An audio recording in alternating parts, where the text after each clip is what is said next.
Electoral campaigns are primarily exercises in human psychology. As a candidate or political consultant, your job is to reach voters with the type of messaging that's most likely to affect their behavior. The road to the hearts and minds of the electorate is paved with difficult decisions, and you'll constantly wonder what approach would prove most impactful. As you develop your electoral strategy, you'll have to decide whether to use positive or negative marketing. Some campaigns are consistently positive, using optimistic language to inspire the electorate and maximize turnout.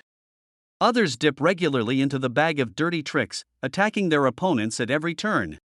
Both approaches can prove successful. You'll need to evaluate the unique circumstances of your campaign before settling on an electoral strategy. The nature of the race, the depth of the competition, and the personality of the candidate should all play a role in the decision. It also helps to develop your strategy from a place of knowledge and wisdom.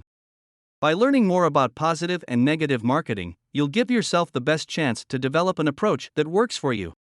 Positive marketing: increase voter turnout with an optimistic approach. Optimism is naturally attractive.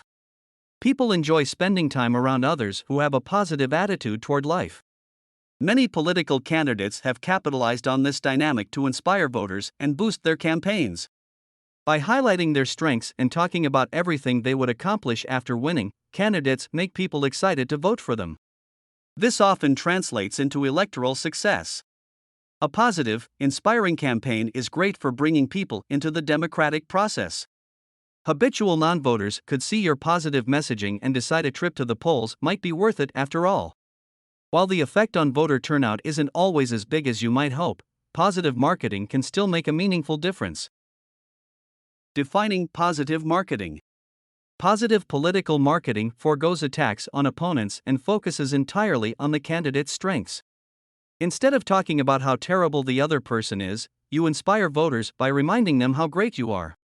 Not only does this approach allow you to emphasize your knowledge and experience, but it also creates a healthier environment around the entire election. When voters see someone engaging in positive marketing, they're likely to perceive the candidate as taking the high road. In some cases, this perception carries over into victory at the polls. Some campaigns commit to exclusively using positive marketing materials. Others mix in the occasional attack ad alongside more optimistic messaging. Whichever approach you choose, it's vital to remember that the positivity or negativity of the marketing will have a significant impact on how voters perceive the candidate's personality. That's why it's so important to get the balance right. Historical examples of positive political messaging. While negative campaigns might receive disproportionate media attention, candidates have won with positive campaigns for generations. If you want to give your election strategy a positive tone, these are the candidates you should be using as your models. Ken Heckler, 1958. When Ken Heckler first ran for the House of Representatives, he was new to the world of politics and a recent arrival to his district. He knew practically nobody in the area, and yet his tireless campaigning helped him prevail over two candidates with far greater cachet. Heckler went on to serve as an elected official for 34 more years. During that time, he perfected an electoral strategy built on positive messaging. He wanted his campaigns to be clean, and he wanted to disagree with his opponents in a constructive fashion.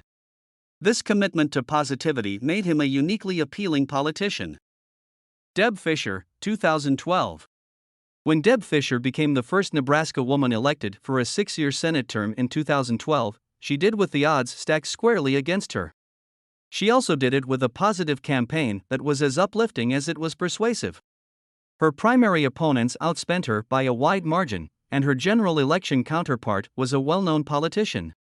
Despite constant attacks from her opponents, Fischer maintained a commitment to a positive, issues-based campaign. Her considerable dignity and poise earned her respect from other politicians, and her victory in the election proved that candidates can survive vicious attacks without launching counteroffensives of their own. Pat McCrory, 2012. When Pat McCrory ran for governor of North Carolina in 2012, he promised from the outset that he would run a positive campaign. This decision ultimately carried him to the highest office in the state. While other candidates may have turned the election into a nasty, partisan affair, McCrory kept his discourse civil and received bipartisan support as a result. Rather than attacking his opponent, he talked incessantly about his own plans to improve the state. Far from being naive, this strategy turned out to be just what the North Carolina electorate was looking for. The benefits of a positive approach. For a political candidate, the most consequential benefit of positive marketing is that it can help increase voter turnout. People who have checked out of the political process might decide to vote if a candidate's positive messaging is sufficiently inspiring. Studies have conclusively linked positive political ads with higher rates of participation at the polls. For candidates eager to tap the latent support of the disinterested masses, a positive campaign could be the perfect approach. Another benefit of positive political messaging is that it boosts people's enthusiasm for the democratic process. Research shows that voters dislike the effect that negative advertisements have on the political climate. By eschewing constant attacks and investing in positive messaging, you do your part to create the type of democratic culture that most Americans desire. Negative marketing: turn voters against your opponents. As inspiring and effective as positive campaigning can be, the American political scene has always included plenty of negative campaigning. Candidates don't employ this type of marketing because they enjoy being nasty. They do it because it works. When voters hear repeated attacks against a politician, they're liable to be swayed. Some people might decide to transfer their support to another candidate. Others will simply decide to skip voting altogether. Both outcomes benefit the candidate who launches the attacks. It's no surprise that such an effective political technique has become so common. In the 2012 presidential election, an astonishing 80% of Obama's and Romney's campaign ads were negative. While it's not always fun to take the low road, even candidates in smaller-scale elections should consider the potential benefits of attacking their rivals. Defining negative marketing. Negative political marketing involves criticizing your opponent's weaknesses rather than highlighting your own strengths. Often, negative campaigning consists of fair criticism leveled at an opponent's record, inexperience, or mistakes. Sometimes, it devolves into a more sinister dispersal of lies or personal attacks. Both good faith criticism and bad faith slander can convince voters not to vote for the targeted candidate. Negative campaigning throughout history. Negative marketing might be seen as nasty or distasteful, but it has a long history in American politics. There can only be one winner in an election, and candidates know that discrediting their rivals is often the key to success. These famous cases from national politics show just how effective negative campaigning can be. Tricky Dick. Rivals first started calling Richard Nixon Tricky Dick during his 1950 Senate campaign. While Nixon won that particular election, the unfortunate sobriquet stuck with him for the rest of his political career. Given the speed with which the American public turned against him after the Watergate scandal, it's reasonable to assume that the nickname made an impression. Swift boating. During the 2004 presidential election, John Kerry used his military experience during the Vietnam War to curry favor with Americans. In response to his claims of heroism, a group calling itself Swift Boat Veterans for Truth insisted he hadn't actually been a war hero at all. The group's claims were later discredited, and the term swift boating became a neologism for dishonestly smearing a political candidate. Trump's 2016 nicknames. Throughout the famously tumultuous 2016 campaign, Donald Trump made a habit of giving his rivals and enemies unflattering nicknames. During the primary, Ted Cruz was known as Lion Ted, while Jeb Bush became Low Energy Jeb. Hillary Clinton, Trump's general election opponent, was Crooked Hillary, and progressive foil Elizabeth Warren was Pocahontas. While many found the nicknames offensive and out of place, the strategy delighted Trump's fans and helped carry him into the White House. Why a negative approach can work. The effectiveness of negative campaigning lies in basic human psychology. People form opinions based on how a person or issue has been framed for them.